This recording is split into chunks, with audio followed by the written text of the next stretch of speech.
नमस्कार, आप देख रहे हैं न्यूज 18। मैं हूं आपके साथ आरजू साहित। उत्तर प्रदेश विधानसभा चुनाव के नतीजे आपके सामने हैं और भारतीय जनता पार्टी ने यहां पर बड़ी जीत हासिल की है। चलिए अब एक बार जिलेवार हम समझ लेते हैं कौन से जिले में कितनी विधानसभा सीटें और उन पर किस पार्टी को कितना नफा नुकसान यहां पर हुआ है।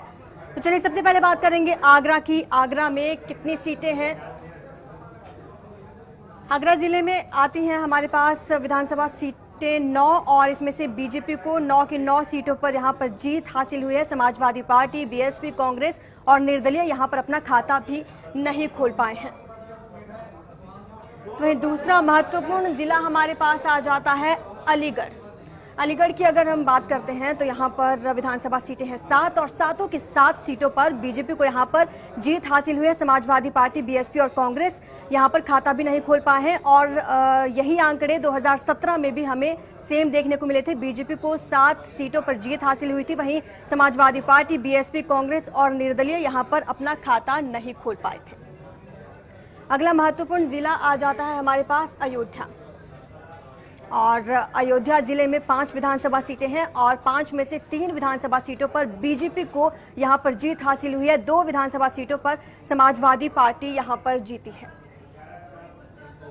अयोध्या के बाद अगर आजमगढ़ की हम बात करते हैं, आजमगढ़ में 10 विधानसभा सीटें हैं और आजमगढ़ को समाजवादी पार्टी का गढ़ माना जाता है और ये देखने को भी मिला समाजवादी पार्टी को यहां पर इस बार 10 सीटों पर जीत हासिल हुई है।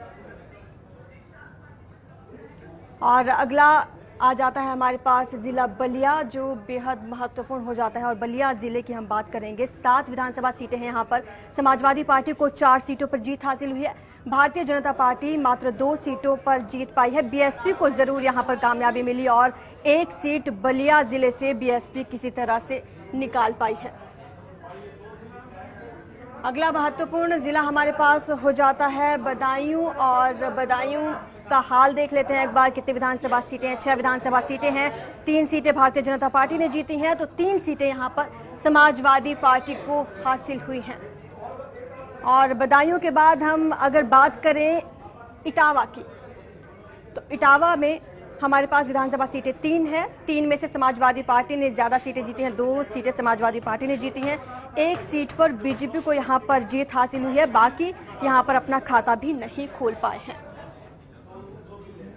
इटावा के बाद हम बात करेंगे गौतम बुद्ध नगर की और गौतम बुद्ध नगर का हाल जरा जान लेते हैं। 3 विधानसभा सीटें हैं यहाँ पर। तीनों की तीनों सीटों पर यहाँ पर बीजेपी ने जीत हासिल की है और बाकी सभी पार्टियां अपना खाता भी नहीं खोल पाई हैं यहाँ पर। और अगला महत्वपूर्ण जिला हमारे पास हाथरस आ जाता है। काफी चर्चा का विषय भी ये रहा था। यहाँ पर भारतीय जनता पार्टी ने 2 सीटें जीती हैं 3 में से और 1 सीट पर जरूर समाजवादी पार्टी को यहाँ पर जीत हासिल हुई है और बीएसपी, कांग्रेस और निर्दलीय पहले की तरह ही यहाँ पर अपना खाता भी नहीं खोल पाए हैं। चलिए अब आगे देख लेते हैं। अगली स्लाइड में हमारे पास महत्वपूर्ण जिले कौन से आ जाते हैं। कन्नौज की हम बात करते हैं कि कन्नौज जिले में विधानसभा सीटें आती हैं 3 और तीनों की तीनों सीटों पर भारतीय जनता पार्टी ने यहाँ पर जीत हासिल की है। समाजवादी पार्टी को यहाँ पर 1 सीट का इस बार नुकसान हो गया है। 2017 में जरूर 1 सीट जीती थी। बीएसपी, कांग्रेस, निर्दलीय कोई सीट यहाँ पर जीत नहीं दर्ज कर पाए हैं। कन्नौज के बाद हमारे पास आ जाते हैं महत्वपूर्ण सीट कानपुर नगर और इस सीट पर अगर हम नजर दौड़ाते हैं 10 विधानसभा सीटें हैं यहाँ पर और इनमें से 7 पर बीजेपी को जीत हासिल हुई है। 3 सीटें जरूर समाजवादी पार्टी के पक्ष में गई हैं। और अगला महत्वपूर्ण जिला हमारे पास आ जाता है लखनऊ, जिस पर सभी की निगाहें लगातार इतने दिनों से बनी हुई थी और लखनऊ में 9 विधानसभा सीटें हैं और बड़ी बात यहाँ पर यह है कि बीजेपी ने 7 विधानसभा सीटों पर जीत दर्ज की है। वहीं समाजवादी पार्टी को सिर्फ 2 सीटों का यहाँ पर जीत हासिल हुई है। बीएसपी, कांग्रेस और बाकी यहाँ पर अपना खाता नहीं खोल पाए हैं। लखनऊ के बाद हमारे पास अगर इम्पोर्टेंट सीट्स की बात करें, मेरठ जिला चलते हैं। मेरठ जिला में क्या हाल है? मेरठ में 7 विधानसभा सीटें हैं। समाजवादी पार्टी ने 4 सीटों पर जीत हासिल की है। भारतीय जनता पार्टी को यहां से सिर्फ 3 सीटें हासिल हुई हैं।